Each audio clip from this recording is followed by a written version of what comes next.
Dulu orang Jawa mau bismillah bismillahirrahmanirrahim. Saya masih ingat buyut saya itu ketika doa ini bismillahirrahmanirrahim gitu. Tapi kenapa kok mandi? Ada semar mesem, semar tangis, semar mendem. Kemasukan mahabbah sudah kena sihir, kena lintrik itu Ya dibersihkan. cara membersihkannya.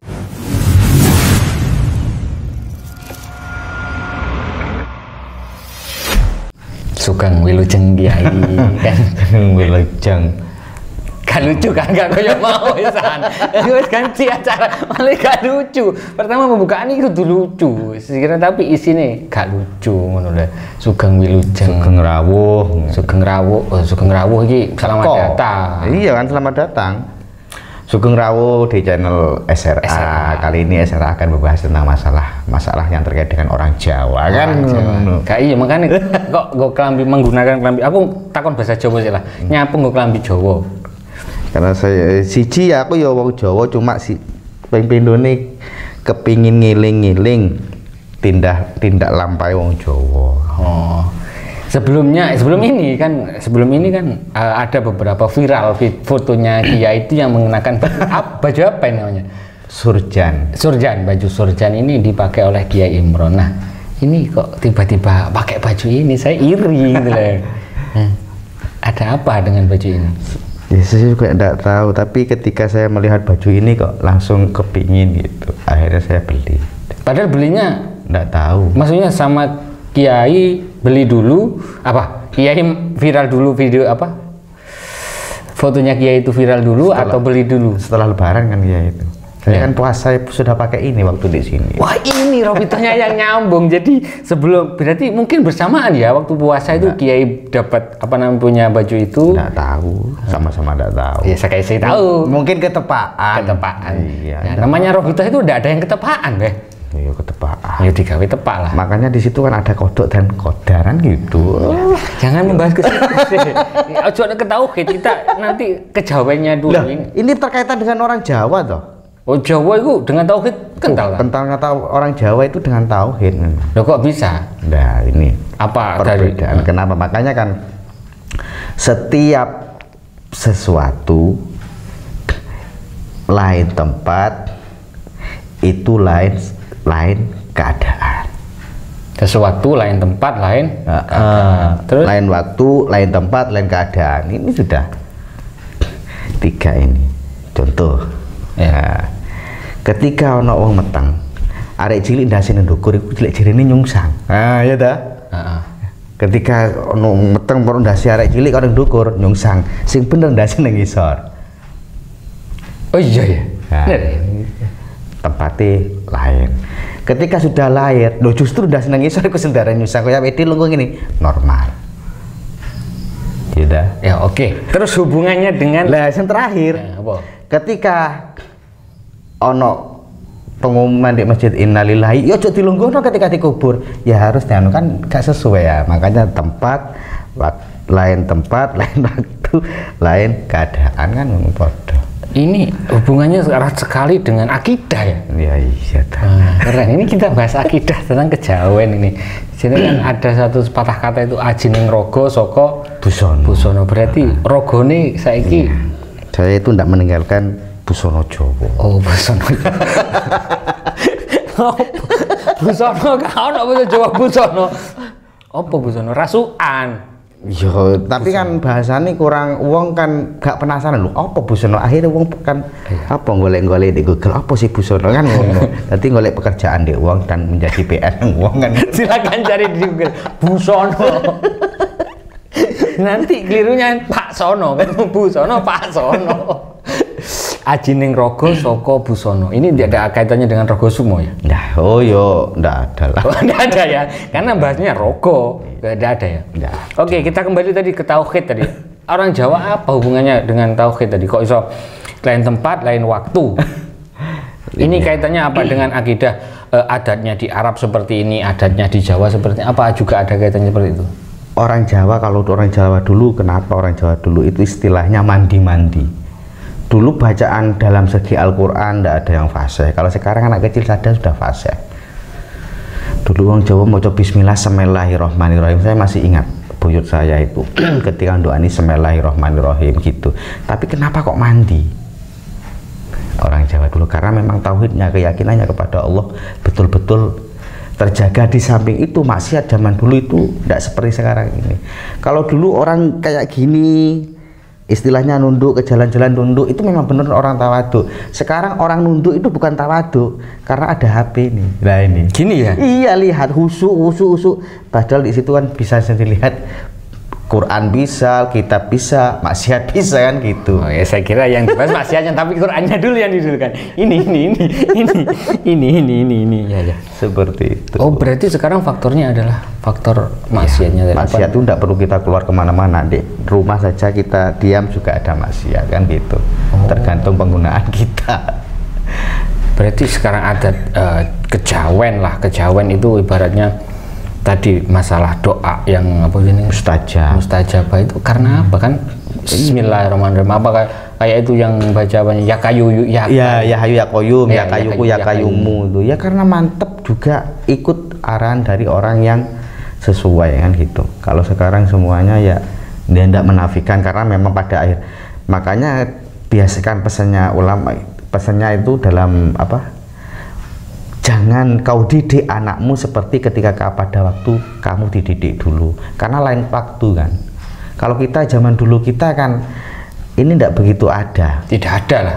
Kita mainnya pakai kelereng kita apa umpet-umpetan gitu. Ini tuh senang, tapi kalau sekarang tidak maju, sudah tidak ada yang kayak gitu kan, seperti itu. Ini download game, kota, semuanya. Terus dalam ajaran-ajaran kejawen ya, kejawen yang maksudnya ini kejawen yang keterikatannya dengan Islam lah, yang dengan Islam maksudnya Islam itu kayak tata caranya. Kita bahas tentang ruqyah, ada dukun-dukun yang kejawen, ada orang kiai yang kejawen, itu bagaimana? Masalah itu kan tergantung dari prinsip masing-masing. Yang penting tidak meninggalkan atau tidak memusyrikan satu dari yang lain, jangan pernah menyalahkan yang lain. Mungkin orang Jawa dulu kayak gitu karena memang apa bekas daripada ajaran-ajaran yang sebelumnya kan seperti itu. Karena sebelumnya Islam kan Buddha, Hindu kan seperti itu. Sebelumnya mungkin kultur-kultur yang ada budaya lah, budaya yang dulu itu tidak bisa ditinggalkan sesuai dengan yang apa itu Sunan Kalijogo cara mengajarkan tidak meninggalkan budaya yang ada. Tapi kenapa kok sampai bisa menyebar dan menguasai orang-orang sehingga masuk Islam dan tertarik dengan Islam? Karena cara pengajarannya dengan apa penyentuhan-penyentuhan berbaur dengan masyarakat, tidak menghilangkan budaya-budaya yang ada, tapi diarahkan kepada yang lebih baik gitu. Seperti itu. Banyak sekali ya dari kalangan, mungkin ini kita terlalu dalam, kita bahas yang di kalangan santri lah. Oh iya. Kalangan santri itu banyak sekali, mungkin ente wis paham lah dan juga pernah menggeluti itu banyak bacaan-bacaan atau amalan-amalan bacaan ya, amalan yang diamalkan, yang diijazahkan dari guru atau dari siapapun, itu ada selipan-selipan bahasa Jawanya. Iya. Itu banyak.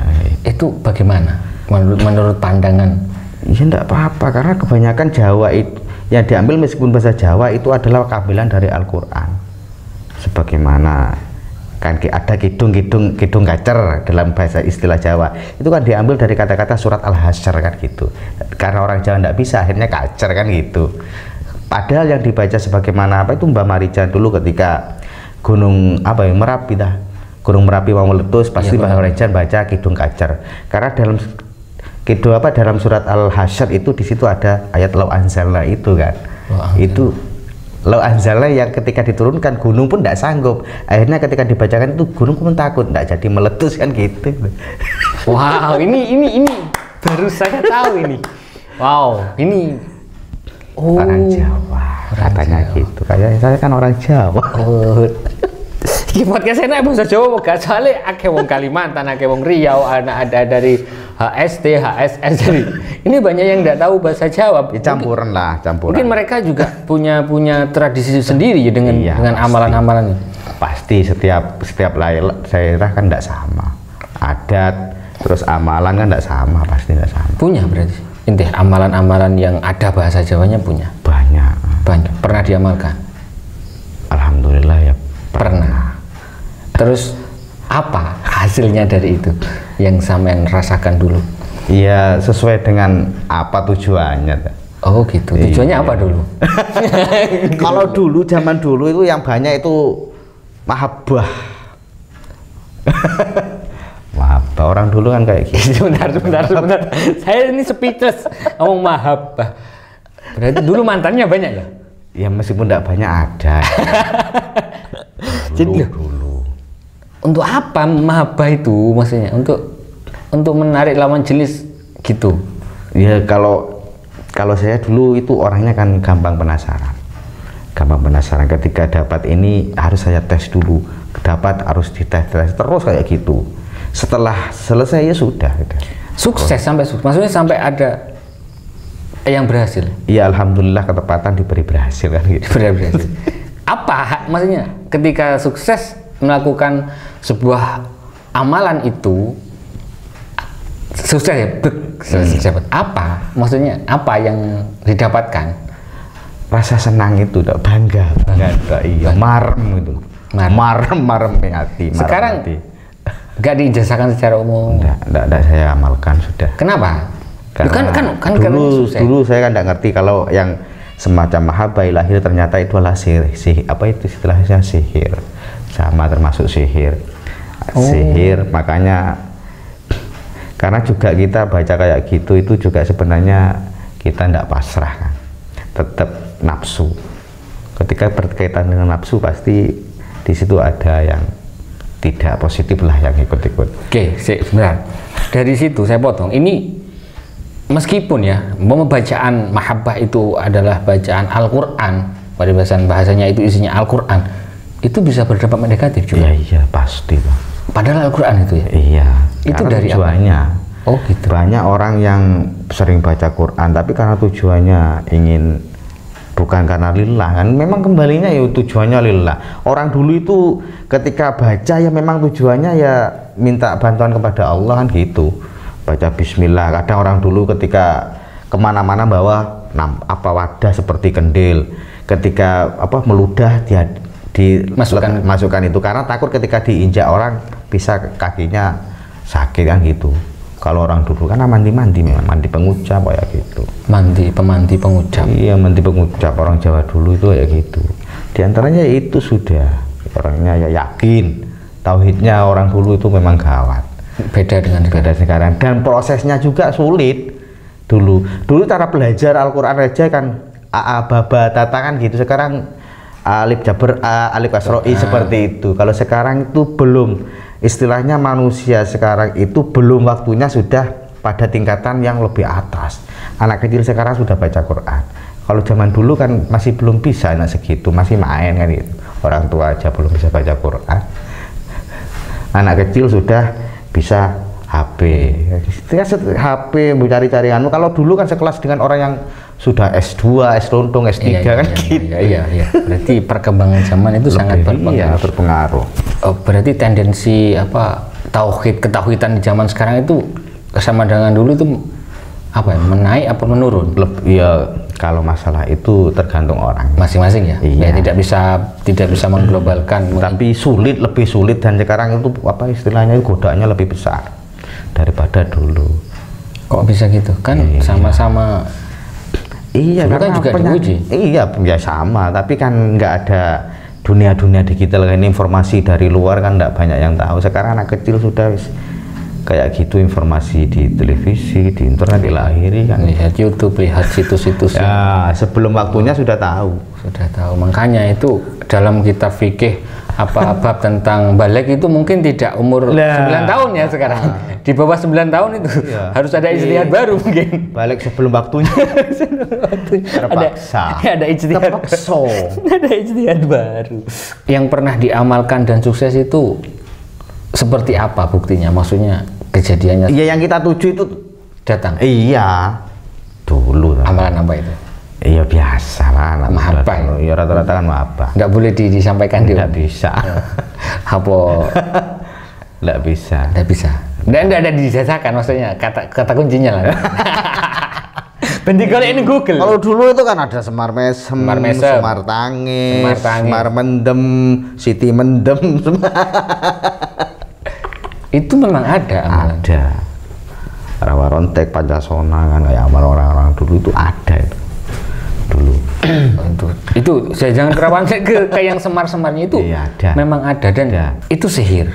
Iya semuanya. Meskipun dilakukan oleh santri. Iya tetap sihir. Iya, karena saya pernah baca di kitab apa itu Mahabbah itu termasuk kayak gitu. Mahabbah itu termasuk sihir. Iya. Terus kan dulu pernah ngamalkan dan berhasil.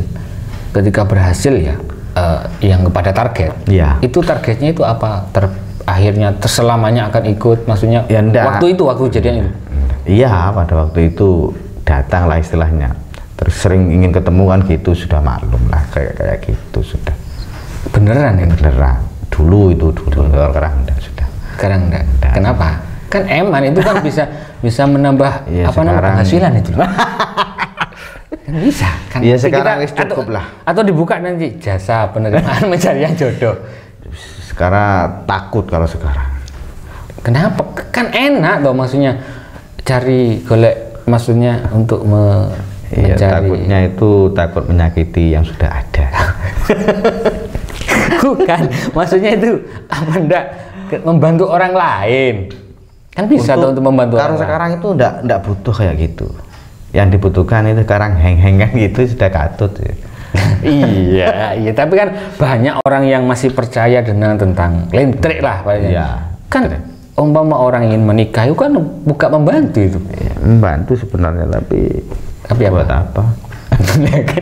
Kenapa kok nggak diteruskan gitu loh? Nggak ingin aja lah. Nggak ingin. Biar ada ya bagiannya sendiri. Oh gitu.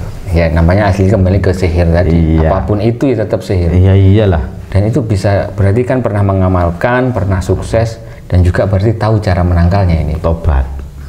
Bukan untuk kalau kita sendiri kan menangkalnya dengan tobat tadi katanya kan. Iya. Nah, untuk menangkal orang yang kena seperti itu bagaimana? Iya, makanya orang perempuan itu kan rentan. Apalagi ketika tidur tidak dalam keadaan suci itu bahaya sebenarnya. Selain takut dari hal seperti itu juga disenangi makhluk gaib. Orang perempuan bahaya. Makanya disunahkan, makanya ketika Nabi mengajarkan sebelum tidur kan harus dikir dulu, baca doa ila akhiri biar tidak ada sihir, jadinya sihir yang masuk. Baca bismillah 21 kali, baca doa ila ini kan gitu. Itu maksudnya itu ya salah satu cara menangkal. Iya, cara menangkalnya. Dan juga orang itu juga harus dalam sholatnya barang juga itu harus istiqomah istilahnya.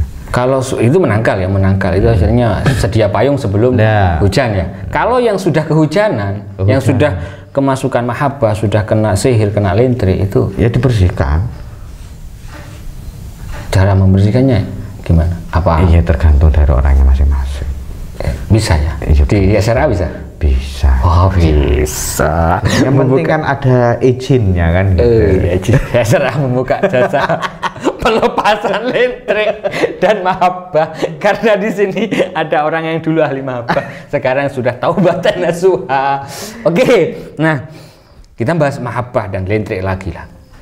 Orang yang dilentrik akhirnya menikah dan punya anak, nah itu kan sihir. Iya. Secara apa namanya itu bagaimana?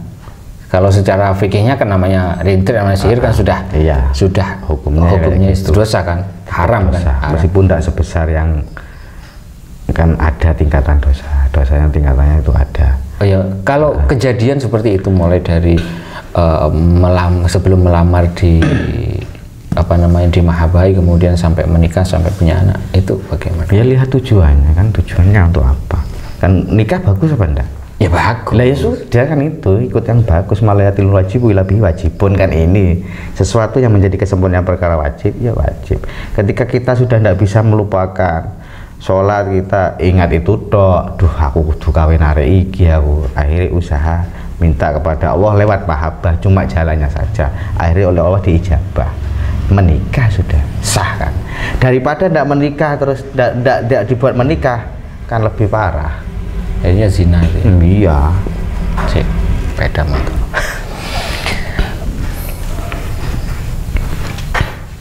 Intinya kalau untuk tujuan seperti itu tidak apa-apa. Insya Allah.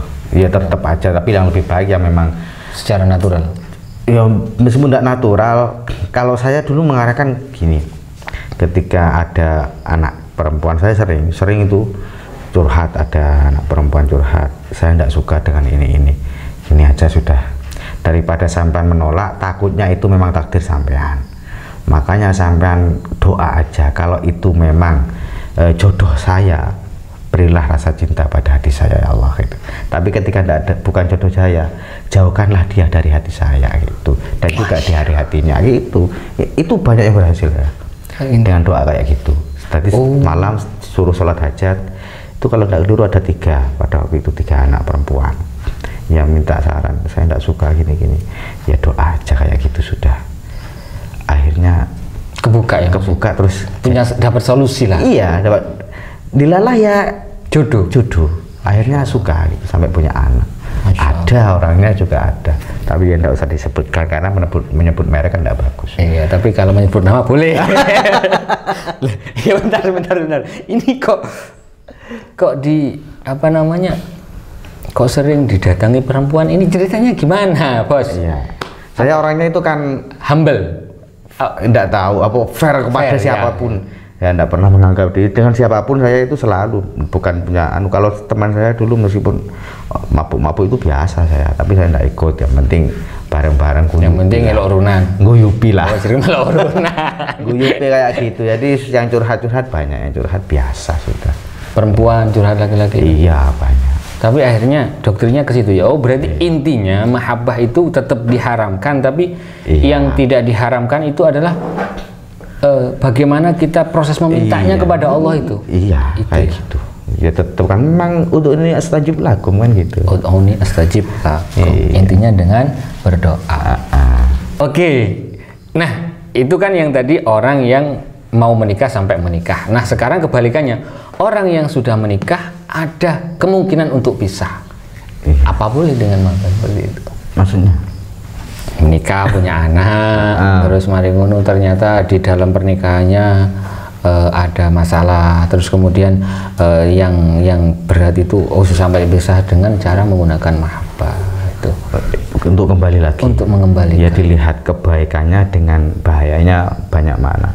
Kalau kita masih kasihan dengan anaknya, kan ada anak di situ, kalau punya anak, kalau mikirkan itu berarti kan demi kebaikan juga, ini tidak masalah. Tidak masalah. Makanya kan dilihat mafsadah dan masalahnya, mafsadahnya gimana, masalahnya gimana kan gitu.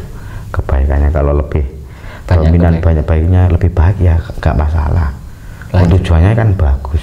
Gaskan. Iya, gaskan bro. Garap gitu.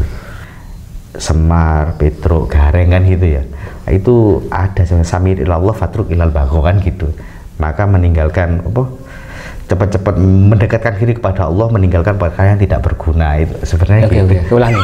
Semar, Petruk, samir ilallah fatruk anil bagho kan gitu. Samir itu semar. Semar ilallah. Fatruk Petruk anil bagho. Bagong, meninggalkan dari perkara yang tidak ada gunanya.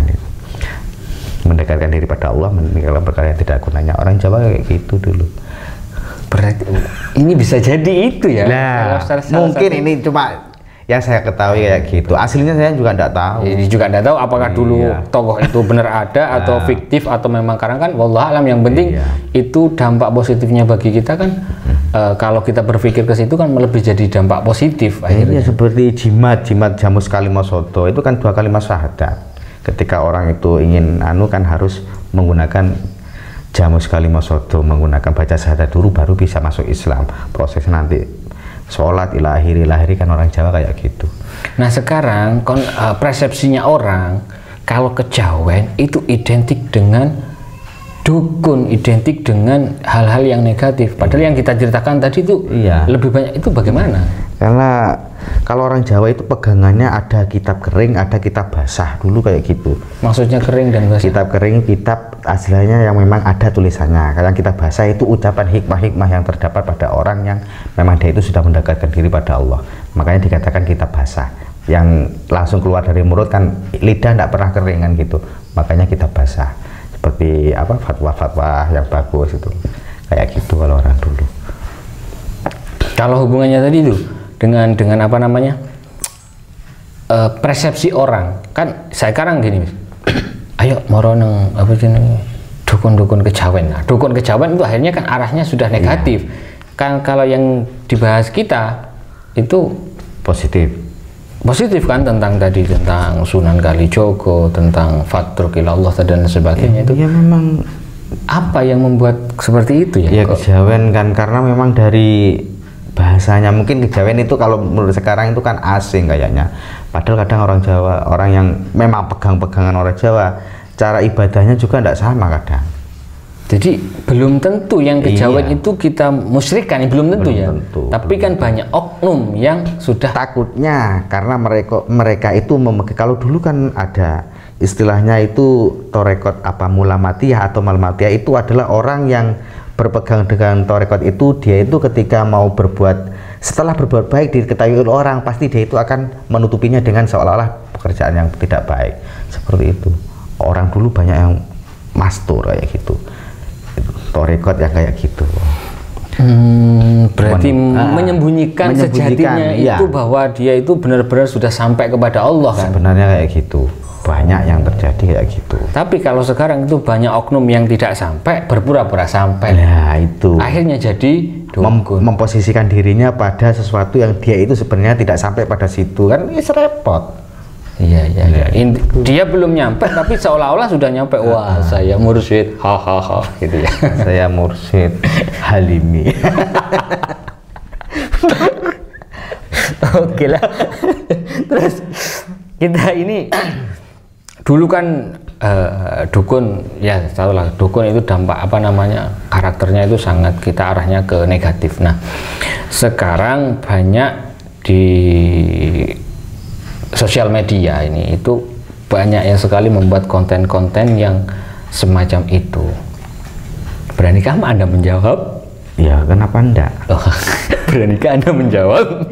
Ya tergantung niatnya sebenarnya. Kalau dia itu memang niat dakwah, kalau dakwah memang itu kenyataannya benar kayak gitu, enggak masalah. Tapi ketika dia itu enggak sesuai kayak gitu, istilahnya pembuatan, berarti dia itu menipu orang banyak kan gitu. Enggak. Sistem orang yang menipu itu sudah tidak boleh diajarkan kan, sebenarnya. Tapi banyak yang percaya loh. Pasarnya di situ loh. Ya masalah kepercayaan tergantung mereka masing-masing. Kenapa? Mungkin mereka memang kebiasaan karakternya orang itu biasa sukanya ditipu, memang kayak gitu. Karena memang kebanyakan orang ketika memang dikasih penjelasan yang sesuai, kadang mereka tidak menerima karena akalnya ini yang tidak bisa menerima kenyataan yang sesuai dengan sebenarnya. Tapi ketika dikasih hal yang dibengkokkan, dia itu kadang ya lebih suka. Ya memang dari karakternya orangnya kayak gitu. Berarti bukan smart people ya? Ya. Bukan orang yang cerdas itu ya? Ya memang banyak konten-konten YouTube yang sifatnya itu settingan, sifatnya itu ingin menampakkan hal-hal yang seperti itu kan, itu pasar kan, memang pasarnya di situ. Iya. Tapi kok banyak orang yang percaya gitu loh. Ya cuma mereka itu memang senang gitu aja. Sedangkan dengan kajian ilmu, kalau yang gak ada yang mau seperti ngajinya channelnya Habib Taufik itu kalah subscriber loh. Maklum karena penyakitnya kan, orang kan tadi penyakitnya itu tidak sama, ya dari penyakitnya itu. Jadi penyakitnya masing-masing kan gitu. Tidak bisa ya. Ya, pokok intinya ketika kita mau dakwah lewat apapun, dakwah itu tidak apa-apa kalau kita benar-benar dakwah. Tapi ketika dakwah kita itu manipulasi demi tujuan, makanya kan apa itu ikmal dunia karena kita berbuat mencari dunia seolah-olah kita hidup selamanya. Tapi wakmal akhiratika karena katamu tuh, dan ketika kita mau meninggal, ketika kita ibadah maka seolah-olah kita meninggal besok. Kan kayak gitu. Tapi ketika untuk orang yang berkaitan memanipulasi kayak gitu, manipulasi ini sudah tidak diajarkan, apalagi yang berkaitan dengan agama, menipu atas nama agama, mengatasnamakan agama, ya itu yang tidak diperbolehkan, tidak bagus lah. Kalau bisa ya taubat gitu. Kalau bisa taubat, kalau tidak bisa mungkin ya memang dia itu apa itu ya tempatnya di situ sudah mungkin. Sakmono ya, sakmono jatah orang itu dinasihati pun kan banyak kalangan dari kalangan para praktisi-praktisi ataupun dari apapun menasehati, tapi tidak. Karena sudah ketika orang itu sudah biasa menipu, maka orang ini akan selamanya menipu karena akan menutupi kebohongan yang pertama, terus kan, ditutupi terus kayak gitu. Karena di samping itu kan hatinya sudah termakan oleh bisikan-bisikan, "Wolo awakmu ojo sampai engko dilokno ngene," akhirnya ndak kuat kan, makanya terus akhirnya kan hatinya kan keras.